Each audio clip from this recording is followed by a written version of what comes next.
Prohibition for adults. We discuss the science, culture, and controversy about America's marijuana laws. We do not advocate or encourage any illegal activity and advise all listeners to learn their state and federal marijuana laws by visiting NORML.org, NORML.org. Opinions and claims made by guests and advertisers of NORML Show Live are their own and do not necessarily reflect the philosophy and policies of NORML. Listener discretion is advised.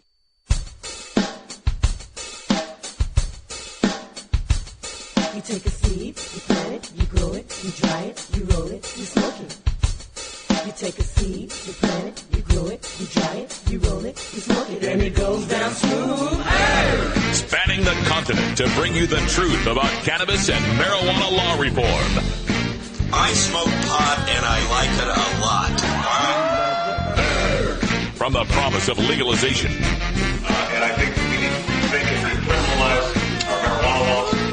To the agony of prohibition.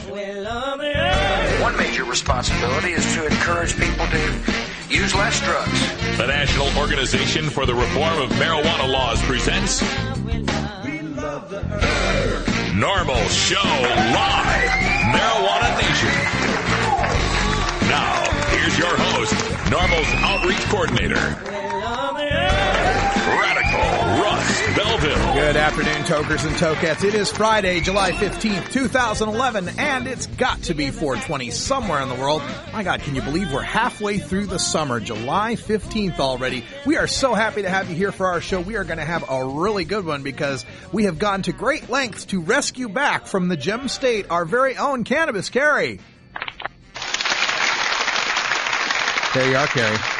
Hi, everyone. So good to be back on Oregon soil. We had a good time last night. We went out to Hood River with a rope and a Jeep and just towed Carrie. By God, we're dragging you back into the studio, Carrie. We hillbilly towed my car. No offense to hillbillies out there. Hill William to you, miss. That's right. William. We Hill Williamed my car back to Portland. Also, of course, in the studio is Ganja John, the engineer. Hi, Ganja John. I'm doing wonderful because I have buttons that make the studio audience do whatever I want. That's so nice. That comedy show yesterday, I understand, is sold out. Yes, I showed up a little late, as I often fashionably do, and I was not allowed in because it was sold out. That's good news for Ron and Ian, though. Yeah, man. That's excellent really cool news for those guys. All right. We got a great show coming up, and Wiz Khalifa should be in here any minute now, too, as well. So we'll have a full studio as we bring you today's NORML Show Live. And coming up, we've got our hemp headlines, of course. Carrie brings it to us live here right after the first break in the studio. So what's in the news today, Carrie? Well, it's bust season, so because the plants are growing now and they're big enough for people to see. So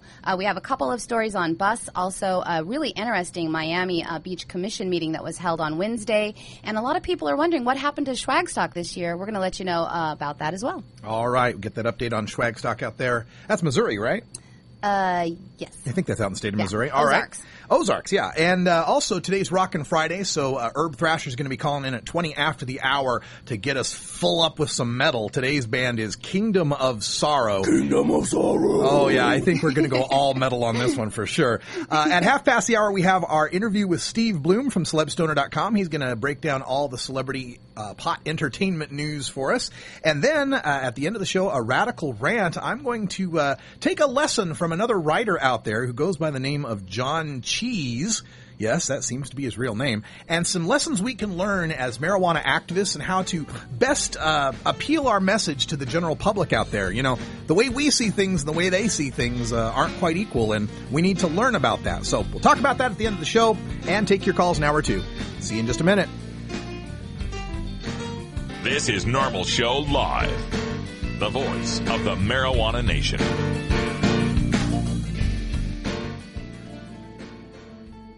In today's busy world, we're inundated by advertising for all types of pharmaceuticals that come with a laundry list of potential side effects. Shouldn't you have better medical choices? Natural alternatives to pills pushed by Big Pharma? At Alternative Medical Choices, you could choose natural, safe, and effective alternative therapies that are right for your budget without nasty side effects. Cannabis, or marijuana, has been a legal medicine in the Pacific Northwest since 1998. Our doctors will help determine your qualifications for a medical marijuana recommendation in Oregon, no matter where you live. Our massage therapists will ease your aches and stress with soothing hemp seed oil or cannabis-infused massage salves. We also offer acupuncture, Reiki, and other alternative health therapies. Call Alternative Medical Choices in Portland, Oregon at 503-288-5579 or visit our website at www.altmedchoices.com. We specialize in out-of-state recommendations. That's www.altmedchoices.com or call 503-288-5579. NORML Show Live is brought to you by our advertisers and supported by the generous tax-deductible donations of our listeners. If you'd like to make a monetary donation to the show, visit secure.normal.org/donate. Fill in the dollar amount and specify NORML Show Live in the comments. If you'd like to donate equipment or items to be used for prized promotions on the show, please send them to 4110 Southeast Hawthorne Boulevard, number 161, Portland, Oregon, 97214. If you need a receipt for tax deduction purposes, please indicate the value of the items you are donating. Thank you for contributing to the fight for your own freedom.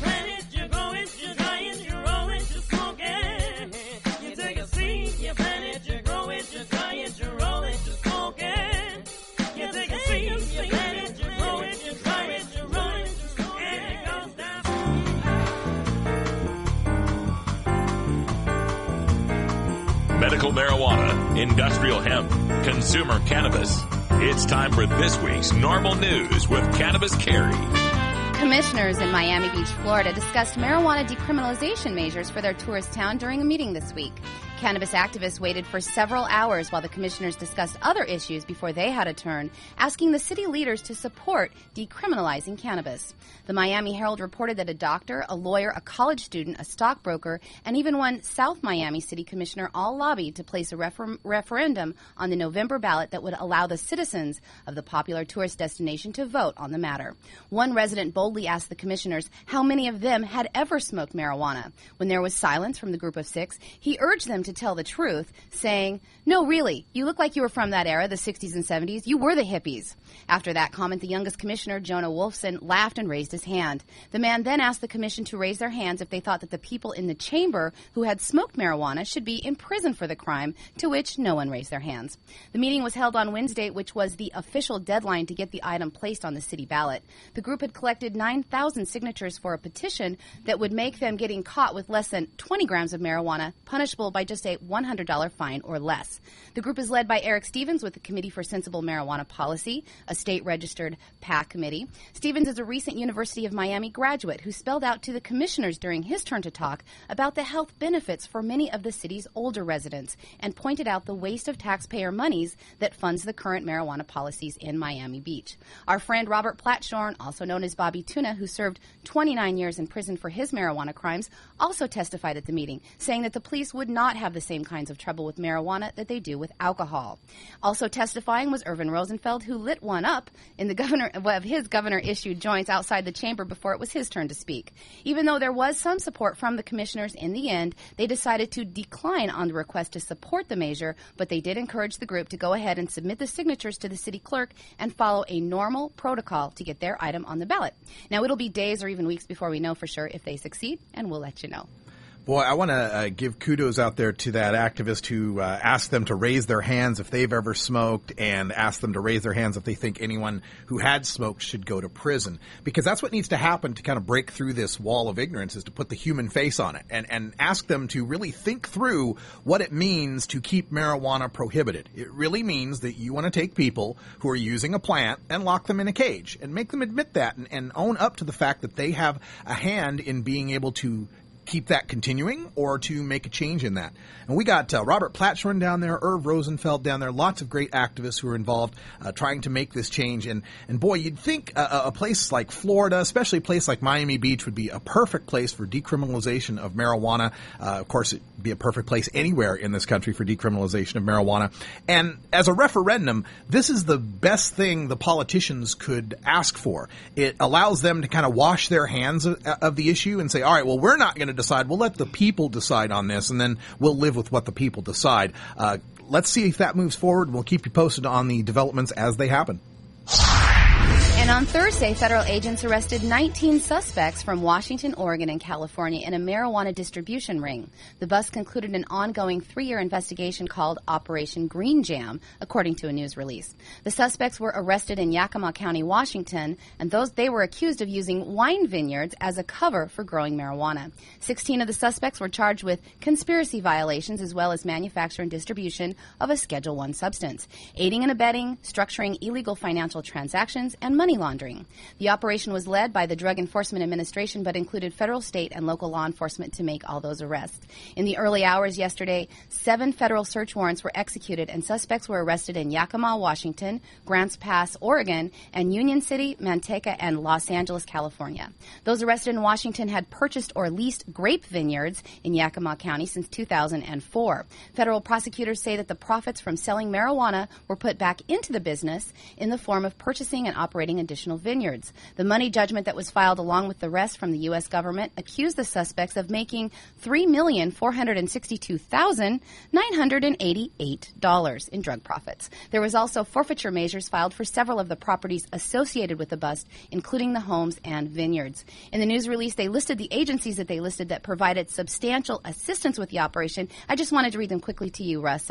Alcohol, Tobacco, and Firearms, Homeland Security Investigations, Bureau of Indian Affairs, United States Marshal Service, Tri-City Metro Drug Task Force, Violent Crimes Task Force, the United States Marshal Service, the Army National Guard, the Guard Counter Drug Unit, the Yakima County Sheriff's Office, Benton County Sheriff's Office, Grandview Police Department, Sunnyside Police Department, Prosser Police Department, Pasco Police Department, Washington State Patrol, and the Yakima Police Department. Quite a group, Russ. 17 different law enforcement agencies to take down these terribly desperate, violent criminals. Oh my God. Really. We haven't seen this much police cooperation on involvement here since the last time they made the run to the donut shop. I mean, God, 17 different police organizations involved in trying to put this together. And I want to make some notes, just some quick thoughts about this, because it's another bus story. It's another civil asset forfeiture story. You've heard us talk about these before. But just a couple things. Operation Green Jam. They always have to have a name for it, right? Operation Green Merchant, Operation this or that, to make it sound militaristic. I don't want my domestic police forces involved in operations. That's a military thing. Let's leave operations for the military. Call it case number 123A6 or something like that. Number these things. Giving it these catchy names for the cops to be involved with and for the press to be putting out there seems to me to be a little propagandistic. I don't like that. The other thing I want to bring up here is hiding in the wine vineyards, hiding the marijuana in the wine vineyards. We got this story today. We did the story earlier this week in Mexico where they were hiding them amongst tomato plants.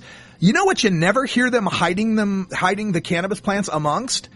Hemp plants. And that's one of the reasons they always give us for why industrial hemp has to be illegal is because, we don't want them hiding the marijuana. They'll never do that. They'd cross-pollinate and make lousy hemp and lousy cannabis. But no, they'll hide it in wine vineyards. They'll hide it in tomatoes. So why are we not hearing a call to ban tomato plants or wine vineyards? Why? Because they might hide drugs in there, Another operation, another bunch of senseless prosecutions, loss of property, loss of freedom that does not need to happen. Let's just legalize it.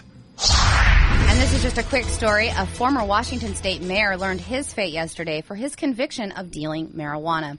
Former Granite Falls, Washington Mayor Floyd Butch DeRosia was among more than a dozen people who were arrested last year as part of a 2-year investigation into drug trafficking in Granite Falls, Washington. He was convicted of 2 counts of delivery of a controlled substance. DeRosia served as the mayor of Granite Falls for 2 years in 2002 and 2003. Superior Court Judge Richard Okrent gave DeRosia 3 months in jail for his punishment, but added that he can serve out his time in a work release program. Okay, so a mayor dealing weed, and this is the thing about this situation. You don't often hear, aside from your Marion Barry and such like those sorts of cases. But, we're talking about a small town. Granite Falls is not a really, really big town. So mayors, doctors, lawyers, policemen, teachers, lots of people smoke weed and occasionally sell a little bit of it. This is really no surprise. Let's just legalize this and be done with it. And lastly, an enterprising music venue deep in the Missouri Ozarks has suspended concerts after allegation of the site being a purveyor of an illicit drug scene. Jimmy Tebow, the leader of a Grateful Dead tribute band, bought the shuttered youth camp in hopes that it could be a venue for his band back in 2004. Since then, the 350-acre campground named Camp Zoe has been the home to dozens of touring musicians and thousands of fans of counterculture music. Tebow's band is called The Schwag and has played to groups of thousands, as well as top acts like The Roots and Los Lobos have been playing there for the last several years as the venue has gotten more popular. The spot, located about 150 miles southwest of St. Louis, had its last concert on Halloween, but has since stopped booking groups after the federal government sued Tebow in November, hoping to seize the campground and nearly $200,000 in profits from his famous Schwagstock concert series. The State Highway Patrol, along with the DEA and the Internal Revenue Service, conducted a 4-year investigation into Jimmy Tebow's operation and found what they are calling open sales of marijuana, LSD, ecstasy, cocaine, magic mushrooms, opium, and cannabis-laced food in an open vendor market area during the concerts and camping events. Undercover agents made more than 100 drug purchases at the dubbed Campatheater. In June, federal prosecutors added another charge, maintaining a drug premise in their ongoing case against the property owner. The June 17th filing accuses Tebow and camp workers of being in the immediate area and taking no action to break up or prevent known drug trafficking. They are seeking the civil asset forfeiture of his large plot of land under the federal law that forbids business owners from profiting from or making available for use property for drug-related activities. The land is valued at about $600,000. The investigation originated from the Highway Patrol in that area that conducted safety checkpoints during concert events and netted nearly 1,000 felony and misdemeanor drug arrests, as well as underage drinking citations, seatbelt violations, and other offenses. But a huge coordinated raid of the property on November 1st of last year, the day after Spookstock was held, yielded no drugs, not even a single marijuana roach. They had about 80 federal and state officers that handled that raid. Tebow's lawyer says that the case is an overzealous reach that could establish a troubling legal precedent if it's successful. This unprecedented case, he said, has put a burden on Mr. Tebow that no one could ever fill, asking if there is any concert promoter in America that would be completely free of knowledge that there might be drugs being used at an event, or any football team owner for that account. Jimmy Tebow has pleaded not guilty, and we will keep you posted of any developments of this story. Yeah, it's, again, civil asset forfeiture. It's that same notion that the property has committed a crime and the government has the right to take it. It's guilty until proven innocent. You've got to go to court and prove that you didn't know drug taking was going on, that you didn't know that there was any trades going on or sales going on that you could have profited from. So, if you want to apply this concept that people in charge of a large building where mass drug dealing is going on and they're aware that it's going on, should cause them to lose their property. Well, you know where we could apply this? High school. Got to have to civil asset forfeiture just about every damn high school in America and go out behind the shop class or out in the parking lot and find the kids that are dealing weed out there, or go into the hallways, find the kids that are dealing weed in there. We're going to have to stop just about every major public venue, bars, every bar I've ever played in, the alcohol bars that is, there's plenty of drugs going on in there too. If they really take this to its logical conclusion, just about any place where the public congregates can be a place where drugs are being taken and where it is known that people are taking those drugs. But of course, that's not the way they apply this law. This law is applied selectively to places like Schwagstock that would encourage a counterculture ideal, that would encourage an end of marijuana prohibition, of drug prohibition, that might say that using these types of substances might be beneficial in your life, to your spirituality, to your outlook, to your stress levels, and so on. It's a means of silencing a type of political speech. And that's what this really comes down to, is trying to keep us quiet, trying to make sure that we don't have our right to peaceably assemble, to gather, to petition our government for a redress of grievances, and to have our free speech. Like I say, you don't see them coming down on the big, let's say, Republican National Convention, where I could bet they're maybe a little bit of cocaine going on back there. No, you're never going to see them crack down on something like that. It's always going to be the hippie festivals, the hemp fests, the rock and roll concerts, the rap shows. It reminds me, too, of Billy Murphy, the defense attorney, talking to his son one time. Billy's African American, and he's talking to his son one time about how there's Grateful Dead shows where there's open air markets and people selling nitrous and weed, no one's busting them. And his kid going, "Oh my God, I can't believe that. If this was, if this was a Jay-Z show or something, they'd be lining people up in the paddy wagons." It's, again, selective enforcement of these laws, prosecutorial tools that are merely used to harass and harangue people that disagree with the government's line on what drugs should be legal, what drugs should be popular. Again, we have football stadiums filled with Budweiser sales. Nobody's got a problem with all that drug taking going on, but a few people smoking some reefer at a Grateful Dead show or a Further show or a Fish show or any of those kind of shows, boy, that's the end of the world. We got to bring 17 agencies to come bust it. It's time to end this ridiculous madness. Carrie, Russell, what do you Yes? think about a break? I'm so into a break. A break is the perfect time. We got people to break with. It's going to be a good time. We'll be back right after this with Herb Thrasher. It's 20 after the hour, and we have to take a short break, if you know what I mean. Please support these sponsors who support Normal Show Live. Oh, have you ever met that funny reefer man? A reefer man.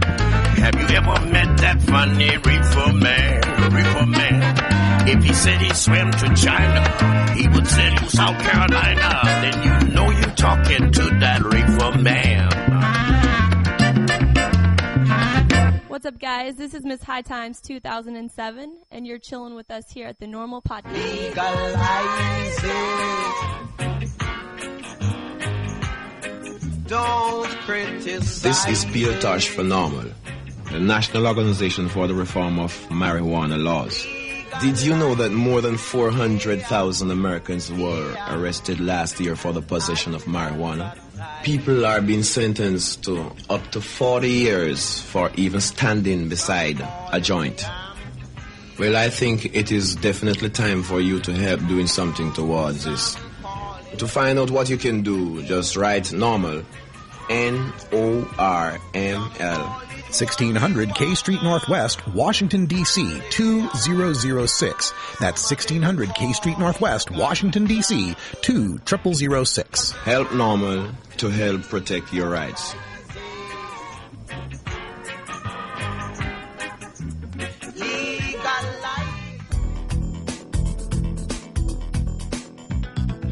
Hi, this is Alan St. Pierre, the Executive Director of NORML. We are the oldest, largest, and best-known marijuana law reform organization in America, and it's all because of your support. Take some time to join NORML at www.norml.org. Your membership supports this podcast, our websites, our policy research and analysis, and our annual conferences. Changing marijuana laws is a grassroots effort, and it starts with you, the stakeholder. Join NORML today and add your voice to the millions of cannabis consumers who demand equality with our beer-drinking friends.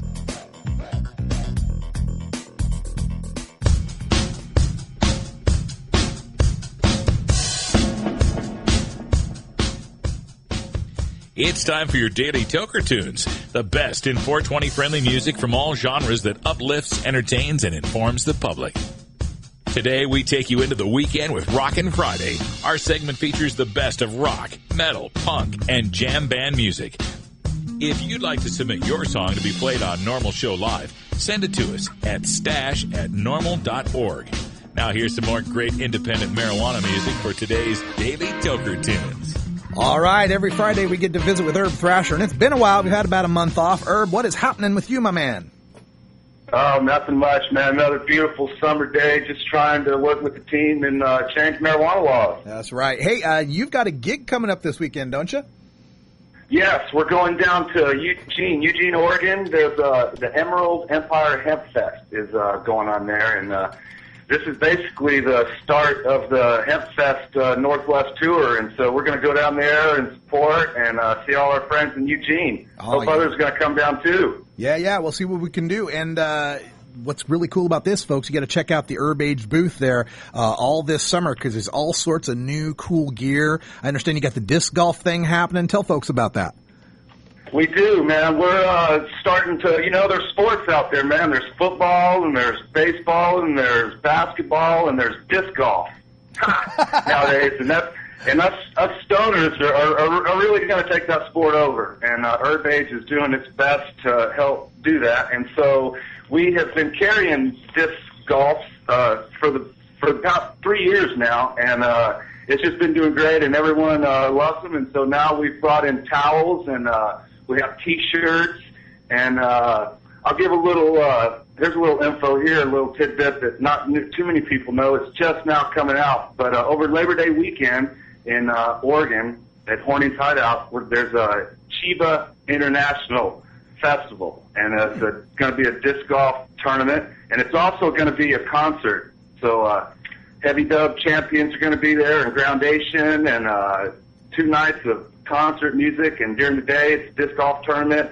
It's invitation basically only, and you can definitely come to the concert part and camp and all that good stuff, and everybody's going to be sponsoring that. Right and on. So there's just a lot of cool things going on, and you guys just need to get involved out there in all different forms, and disc golf is one that we're getting involved in. Right on. Now, you'll have information on this on herbagedesigns.com, I hope? Yeah, there's herbagedesigns.com, and we're going to be getting in. All this is kind of breaking. You know what? The best right now is Facebook, the Herb Thrasher page on Facebook, and the Herb Age fan page. Those are Facebook because everyone's connected on there with the Chiba tournament and stuff, and so we're kind of talking now. And so if you guys want invitations or to get tickets, you guys can just join up with the Herb Thrasher Facebook page, and I'll help and guide any way we can, and it's going to be a fun time. We're new stuff every day. All right. Well, John and I were just checking our diet, and we realized that we were lacking in our USDA daily requirement of metal. I was hoping you could help us out. Oh, yeah, dude. We're going to rock today, man. I'm just fired up. I mean, this is like, sometimes when you have, and you know how it is, when there's certain people out there you listen to all these years, and then now you're doing something with them. Maybe he's not here with me, but it's still, I'm able to promote somebody that I've been listening to for years. And so we've got some heavyweights here, guys. And it's an exciting time when we can bring true heavy metal heavyweights to Normal Show Live's Rockin' Friday. Metal legends Jamie Jasta of Hatebreed, and now he's got his own stuff going, Jasta. He's got his own album out. And Kirk Weinstein from Down and Crowbar, which Down's basically the top freaking stoner band we got going right now. Phil from Pantera has that band up, and they're just freaking amazing. And so they've returned with their Behind the Blackest Tears, the second album from the acclaimed group Kingdom of Sorrow. Kingdom of Sorrow is a metal rock and southern rock band with members from New Orleans and Connecticut that are signed with Relapse Records.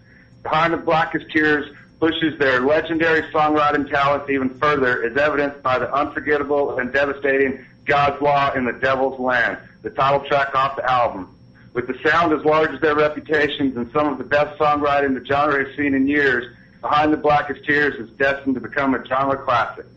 So right now, there's a ton of summer tours going on right now, and one of the best tours is the Rockstar Mayhem Fest Tour, and Kingdom of Sorrow is on that tour, playing the Jägermeister stage. A couple other bands, Megadeth, Machine Head, Red Fang, in fact, Portland right there. Red Fang is from Portland, so they're representing. Right. So there's really some good bands on this tour. So if you guys are out there, got a chance to go see it, I totally recommend you going to see it. You can find these guys on MySpace/Kingdom of Sorrow or www.kingdomofsorrow.com. If God made it, it's God's law. So remember, you won't find God's law in the devil's land, but if we keep fighting freedom, we will. Turn it up, Stashers. Have a great weekend. Rock and roll. All right, have fun at the Emerald Empire Hemp Fest. This is the Kingdom of Sorrow with God's Law is the Devil's Land on your Rockin' Friday.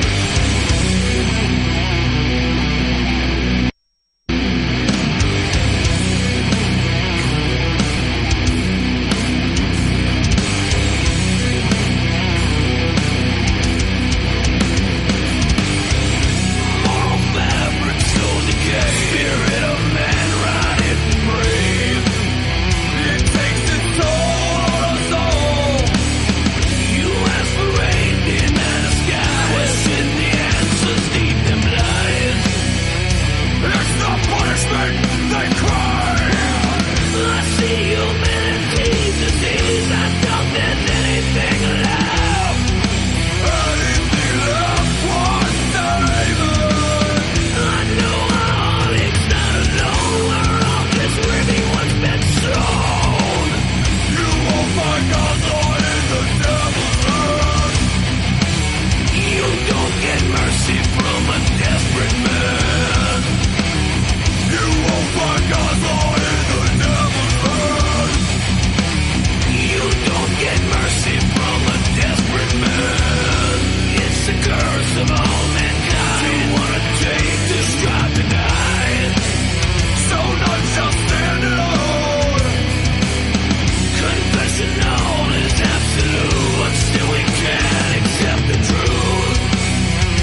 copy of that song for your iPod? Check out the Daily Toker Tunes at the Stash blog by surfing to stash.normal.org and choosing Media and then Toker Tunes from the main menu.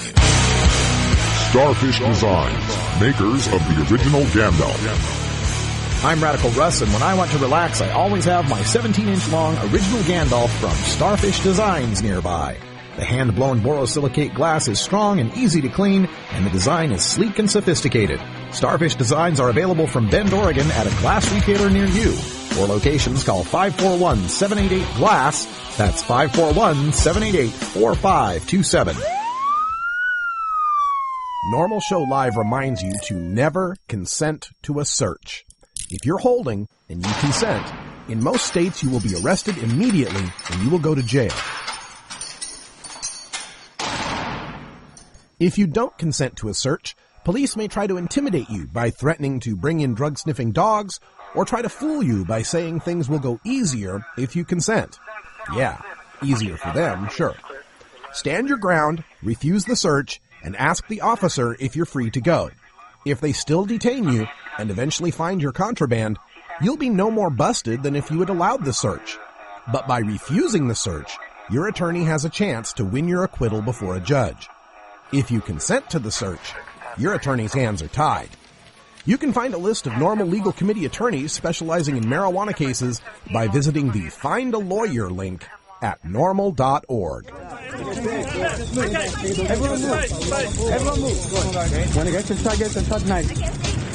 Marijuana culture is infused throughout America and the world.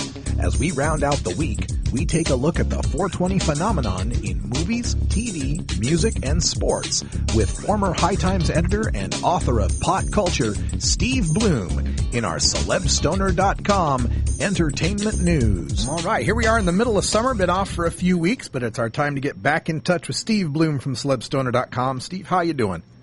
Great, Russ. How are you? I missed you. I missed you too, man. I've been following your tweets. I've seen the New York Softball League tweets going up. Yeah, I'm about to go to a game. High Times versus WNYC at 5:30 tonight, New York time. How's the High Times record out there? They are rolling. They are kicking butt. They're 4-0. It's a 10-game season, so each team, it's a 6-team league. High Times, Wall Street Journal, Forbes, DC Comics, WNYC, Newsweek, Daily Beast. They play each other twice, so we're halfway through the season, more or less. High Times is 4-0. They're running the schedule. They've really been kicking butt. They beat Wall Street Journal last Saturday 12-10. Those are the two main rivals in the league. Wall Street Journal has won the championship the last 2 years. High Times won the first year. Business Week won the second. Wall Street the next two. So we're in year 5. So it's really, the dichotomy between High Times and Wall Street Journal, the best two teams, and being completely on the other sides of the map. Yeah. As far as the cultures of the publications, although everybody kind of gets along. It was sort of a tense game. Right on. Hey, and I saw a tweet also that be the Ganja John game, but it wasn't part of this league. The DC Comics versus Marvel Comics. Yeah, that was last night. Now DC's part of our league, but Marvel kicked their butt, 18-4 last night. Damn right, Marvel kicked their butt. I'm telling you, every year, even though DC's a pretty good team, they're third place in our league. Actually, they're second place. They're 3-1 right now. They're sort of middle of the pack. Usually, it's High Times, Wall Street, the first two teams, then DC, and then they're the three teams. One of those three teams will make the playoff, being the fourth team to make the playoff. So, kind of right now, that's the way the league breaks down. So DC just still cannot play Marvel, whatever the reason. I remember back in the days when I used to play with High Times, we would play Marvel, and they were very good. Now, the thing is that a lot of the teams you play regularly are teams that have permits and have fields and so on, and Marvel doesn't, so we'd only play them periodically, and I know DC plays them once a summer, so that's over with now. They can move on to trying to, win the New York Media Softball League title. Yeah, and since we've been gone for a while, I'm sure there's all sorts of entertainment stories that we should go over, but I know one that's dear to our heart, and we've updated a couple times, and maybe you've got new news on it, is Willie Nelson's plea deal falling through? Well, I don't really have new news. Willie's kind of clammed up a little bit. He hasn't been responding to emails, so I think he's taking this a little more seriously than he maybe was in the past. So I think he's laying low right now. Also, Willie's off, so he hasn't been probably even in the country while all this is going on. He's probably in Hawaii taking a little time off. He goes back to work at the end of the month. So I'm not really sure how they're dealing with it, but I think they're taking it pretty seriously. You know, I mean, it's a comedy of errors. It's a real, you know, it Willie should write a song about it because, you know, it's like Western Texas justice. I mean, here's a situation where Willie gets arrested by border police back in November. He gets dumped into the county, you know, system, the county there. I'm forgetting the name of the county. It'll come back to me in a second. And clearly the county really didn't want to deal with it. You know, the prosecutor, the sheriff's like, oh, why do we have to handle this Willie Nelson thing? You know, so they were able to sort of like finesse it down from what might have been a felony of 6 ounces to less than 4, which is then a misdemeanor. All of a sudden, marijuana is disappearing.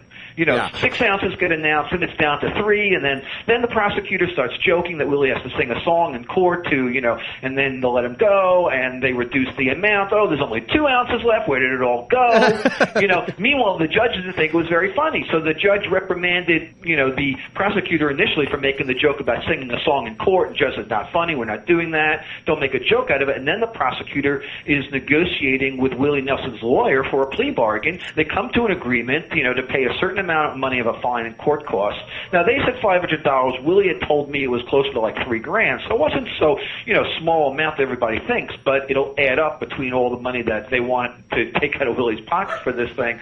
And then the judge reneged on that deal, feeling like Willie's getting celebrity justice. So now it's sort of back to square one where, you know, Willie's not going to go to jail for this thing, but they're probably going to throw the book at him a little harder.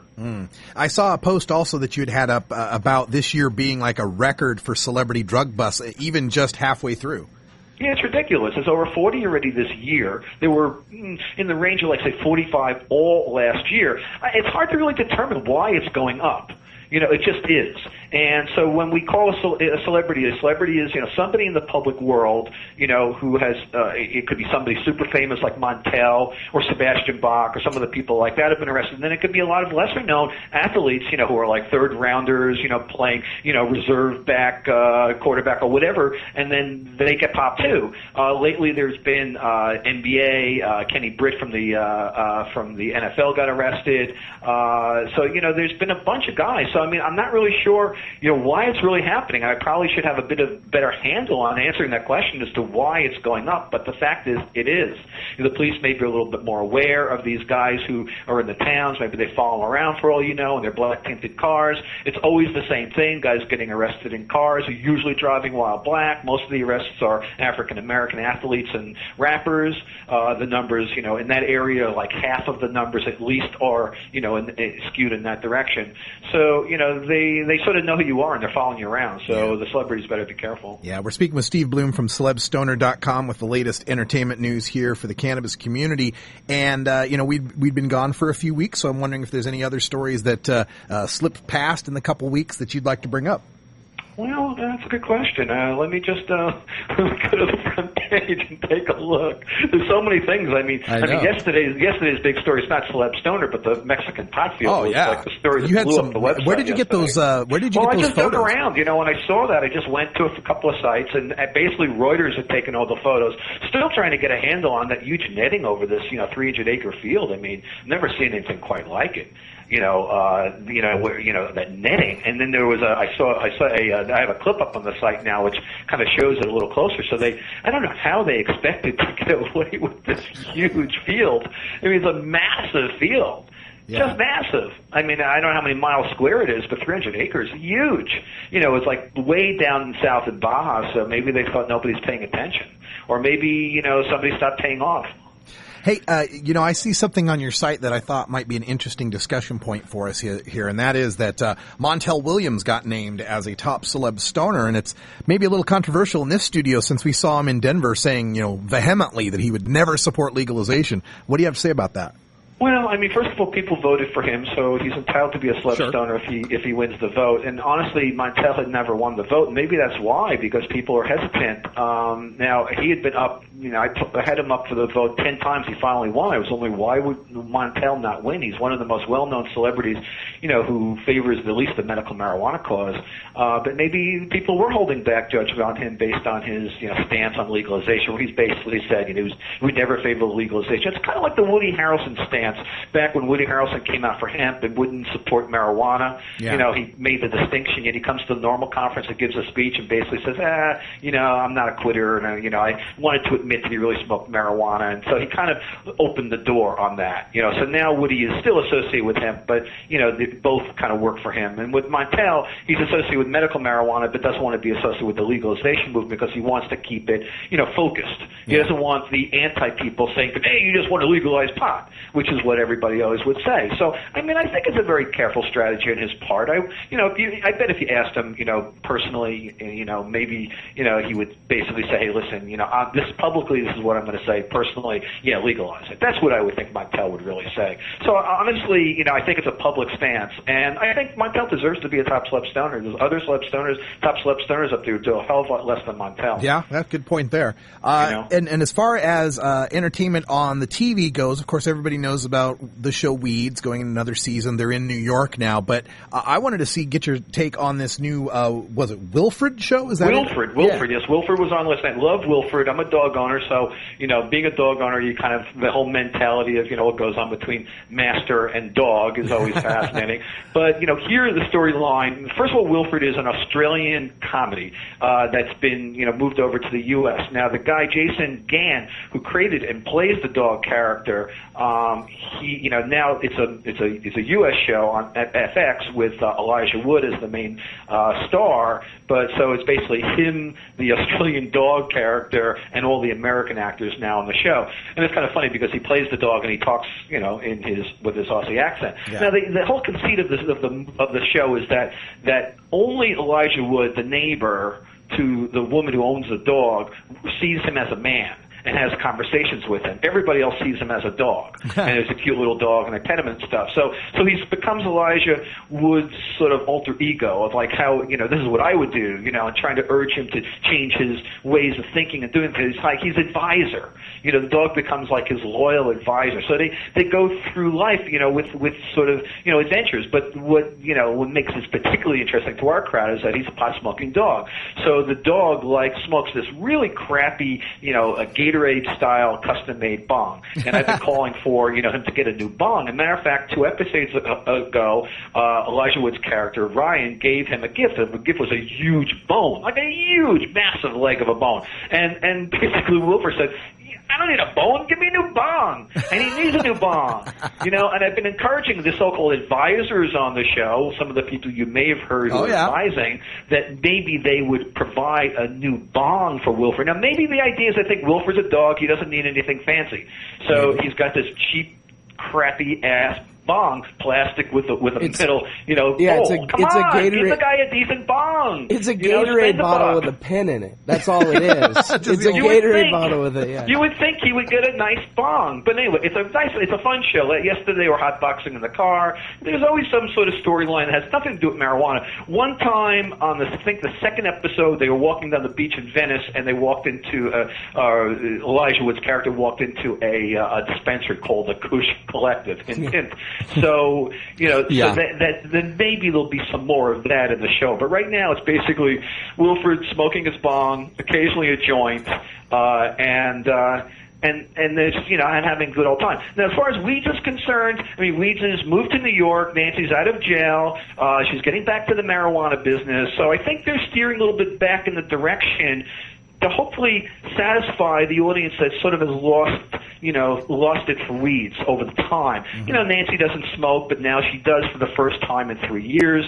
So maybe she's sort of back in the saddle. So maybe people will be a little happier with the show as the season goes on. I love Weeds. I think the writing, the acting is fabulous. I would never miss 1 minute of the show, but I find a lot of people out there are not as happy about the show as I am. All right. Well, Steve Bloom from celebstoner.com bringing us all the latest entertainment news. I know the summer's kicking off. Aside from the softball stuff, I know you've got your book out. Are you doing any personal appearances coming up soon? Well, I'm looking like I'm not going to be in Seattle unless somebody, wants to fly me in. But, and that offer, anybody can call me, whatever, get in touch. But other than that, I'm sticking around the East Coast, looking forward to the Boston Free rally in September and whatever else happens between now and then. All right. Right on, Steve. Well, we'll talk to you in a couple of weeks, and thanks for joining us again on NORML Show Live. Thanks for having me, Russ. All right. When we come Take back, care. A little radical ranting. We're going to learn something from somebody named John Cheese. Stay tuned. cannabis, pot, Just say no. No matter what you call it, it's a huge part of popular culture. Where'd you learn that, Cheech? Drug school. You don't need weed school. You just need a copy of the new book, Pot Culture, the A to Z Guide to Stoner Language and Life. Hey, this is great, man. Even if you never smoked marijuana. I never used marijuana. Sorry. Don't think you smoked marijuana. I experimented with marijuana a time or two and didn't inhale. Or you used to smoke marijuana. I inhaled frequently. That was the point. Pot Culture by former High Times editor Steve Bloom and Shirley Halperin will answer every question you ever had about marijuana culture. Has that marijuana made it back up here yet? Check out Pot Culture, the A to Z Guide to Stoner Language and Life at Amazon.com or visit PotCultureBook.com today. Too bad, man. I just stopped smoking yesterday. If I were to tell you that in America, right now, over 1 million children sell marijuana, what would you think? Would you think that any public policy that creates over 1 million teenage marijuana dealers needs to be re-examined and possibly amended? You would not be alone. The members of the National Organization for the Reform of Marijuana Laws, aka NORML, have been working since 1970 to reform marijuana laws such that responsible adults, not children, sell and use marijuana. Isn't it high time to reform America's misguided marijuana laws? This is Alan St. Pierre, Executive Director of NORML in Washington, D.C. Only concerned citizens can effectively end the federal government's nearly 70-year-old prohibition on responsible adult marijuana sales and use. Want to know more about how you can help? Contact us at NORML, toll-free, 888-67-NORML, or by visiting the organization's popular and informative webpage at NORML, NORML.org. Hey, how's it going? My name's Will. I don't work at a used record store. I don't own an iguana, although I'm sure they make great pets. I don't have dreadlocks or play the acoustic guitar. I can remember quite well, thank you, and no, I don't constantly have the munchies. When 420 comes around, I've still got 40 minutes of work left. I've never hit a girl on a bike with my car or shot my friend with a shotgun. I've never had to apologize for letting a girl I was watching drown in a pool while I was getting high because, duh, I wouldn't be getting high if I was around children. I'm a regular guy who works regular jobs, just like the majority of all Americans who use marijuana occasionally and responsibly. My name is Will, and I'm normal. You want answers? I'm as mad as hell, and I'm not going to take this anymore! You want answers? You have offended my family. I think I'm entitled. You want answers? I want the truth! And you have offended a Shaolin temple. You can't handle the truth! Surely you can't be serious. I am serious. And don't call me Shirley. Hooah! Radical Rant. All right, welcome back, everyone. You know, while I was out over the 4th of July weekend, a writer by the name of John Cheese caught my attention. He writes for a magazine called Cracked. Older folks may remember Cracked magazine as being a competitor to Mad magazine. It used to be a magazine. Well, it's no longer a magazine. It's now a website. Yeah, exactly. So it's this website called Cracked, and, you know, great stuff up there. Cracks me up every time I go there, pardon the pun. I love the comedy that I read out there. And one of my favorite writers out there is a guy who's named, and I hope it's a pseudonym, John Cheese is his name.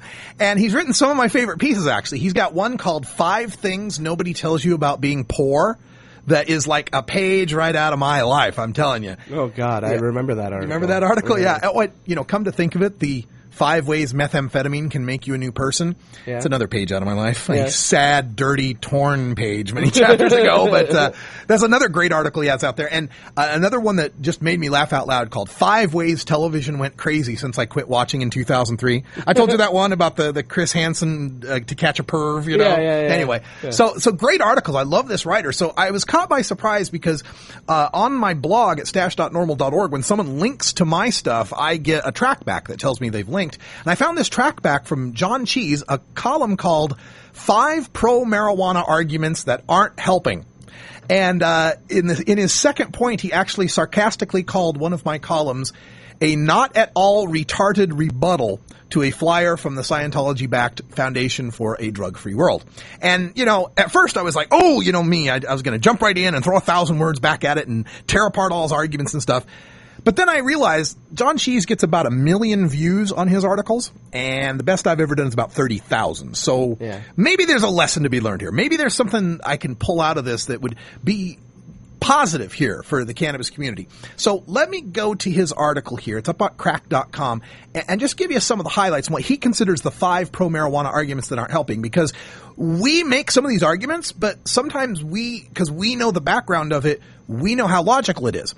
Coming from somebody else who's out in the square world, it sounds brand new to them, and this article, I think, gives us an idea of why some of our arguments sound so, as he said, quote, retarded, when we know they're not. So, first of all, he comes out and says, quote, "God damn, are pot advocates some of the most annoying fucking people on the planet. I'm not talking about the average Joe who just wishes it were legal. Hell, those people are inching into the majority and comprise a significant portion of our own audience. I'm talking about the people who push it so hard they're just short of going door to door like Mormons. And they get so aggressive and misguided in their arguments that I'm pretty sure that they are their own worst enemy at this point." And then he shows a guy sitting there toking some herb, wearing one of those kind of like Henry Hemp hats, like a pot leaf hat. Looks like a JDR one. Yeah, it might have been one of the JDR. It's a Mayday 1999, though, up on the top of it, so it's pretty old. And then the caption he gives it is, "I take this guy totally 100% seriously." So I get the point where he's saying... I completely agree with him. Yeah, I get the point of what he's saying here. Yeah. So here's what he says is the number 5 argument that is not helping, and that is taxing it will save the economy. And then he makes a links to stuff where it says, in quotes, legalize and tax it with all the money we'll save from enforcement and all the tax money we'll take in. It'll balance the budget. And then, of course, cites the numbers from Getman, $6 billion annually and $14 billion and so on. But then he points out that considering what our debt is, like in the trillions, that it would be trying to change the orbit of the sun by shooting it with a BB gun. There's no doubt legalization would create jobs and bring in some revenue, but it's a drop in the bucket.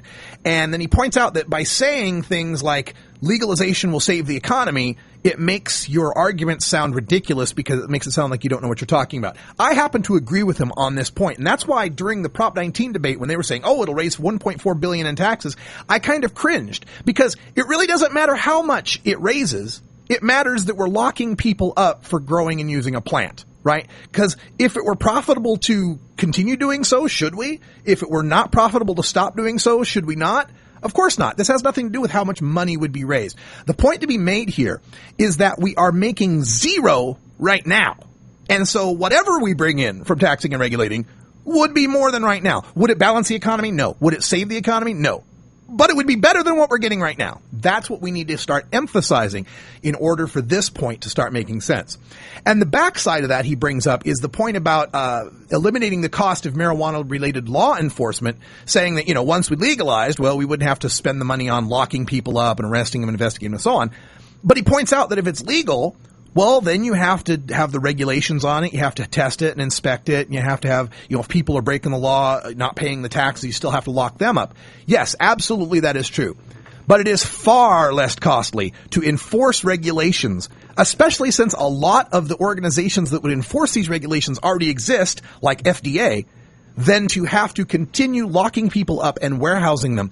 And that doesn't even count the ancillary costs of ruining their lives and how much lifetime income and earnings and productivity they lose because of that scarlet letter on their record. So that we need to learn to make much more present in this part of the argument, is not that there won't be costs involved in regulating and legalizing marijuana, but they will be less than what we're doing in keeping it illegal. Now, the number 4 point that John Cheese brings up here is marijuana arguments that aren't helping. We need it for cancer patients and to make paper. He even calls out Toke the Town on this one. And what his point is that you have, he talks about people being at the hemp fest, guys with dreadlocks. Here's his quote. When a perfectly healthy guy with dreadlocks and cannabis leaf t-shirts stands up next to the cancer patient and pretends the interest of the cancer patient are all he has in mind, it makes it look like both of them are full of shit. Well, here's my response to that. If you are a person who believes that everyone should be entitled to use marijuana for any reason they feel, how can you not stand up for the cancer patient? What is the guy with the dreadlocks and the cannabis leaf t-shirt supposed to be quiet? Is he supposed to say, no, not for the cancer patient, just for me? John Cheese always found that to be the retarded argument. The point is that if cannabis is a medicine, you have to stand up for that, even if you still think cannabis is recreational. So I agree to an extent as how we present our message, but, it's that whole tip of the iceberg phenomenon we talk about where the people who have the least to lose have the most to be able to say about cannabis. Not much we can do about that. His number 3 point that says is not helping is it's good for you. And he's talking about equally silly lies in the opposite direction of the government's propaganda, things being like literally saying weed is good for you. And then he points out the studies about the THC slowing growth of tumors, and then pot advocates translated that into headlines saying smoking weed cures cancer. And again, I have to agree with John Cheese on this, that we cannot over-exaggerate the benefits of marijuana. By doing so, we've got people, again, thinking we are ridiculous here. But then John Cheese goes on and cites all sorts of NIDA and NIH and all sorts of drug warrior sites saying that 3 joints cause as much damage as 20 cigarettes to the lungs. Not true. He's saying there's studies showing it causes cancer. Not true. Saying it has your heart rate increased 20% to 100% and your risk of heart attack shoots up. Again, over-exaggerated. Pot causing panic attacks and schizophrenia, stuff we've debunked with Dr. Mitch 1.5 million times. Then, number 2 point that he brings up in arguments that aren't helping is that alcohol and tobacco are worse and they're legal. And this is where he cites my not at all retarded rebuttal. And he kind of points out that if the argument is that pot is safer than alcohol, then anything safer than alcohol should be legal. That's not the point we're making here, because he's trying to make it sound as if we're arguing for another harm to be added to society. As I've said many times, it's not a matter of adding another drug. It's recognizing this drug's already here to stay. Plenty of people are using it, and more harm exists from prohibiting it than legalizing it. That's the point. And so the fact that he's bringing this up means that we are not making this point well enough. We are not strongly enough asserting that the harms exist from prohibition right now that need to be cured from legalization. And his number 1 point, when advocates say that pot is not addictive, well, this is something I have a personal issue with because, of course, the history that I have in my family with addiction. I hate the way that we throw the word addiction around. So in the sense of, is it physically addictive to the point where if you stop taking it cold turkey, it can kill you? Then no, pot is not addictive. But can it lead to a psychological dependence? Can it lead to a physical dependence? Perhaps. We see that is the smallest rate, however, of all of the illegal and legal drugs that people use to alter their mood. So is pot addictive? It depends on how you define addictive. We shouldn't be going out saying it's perfectly harmless, but as far as addiction potential goes, it's about the same level as coffee. So there's some things to learn. Remember, when people criticize our movement, take a chance to look back and see if there's things you can learn from that. We can learn from everyone, even our opponents. All right, folks, we got to go. Stay tuned for hour 2. This is NORML Show Live, the voice of the Marijuana Nation. And for those of you listening on the podcast, thanks for joining us. For Cannabis Carrie, Wiz Khalico, Ganja John, I'm Radical Russ. Thanks for joining us. We'll talk to you next week. And until next time, take care of each other, tokers. Take a seed, you plant it, you grow it, you dry it, you roll it, you smoke it, and it goes down smooth.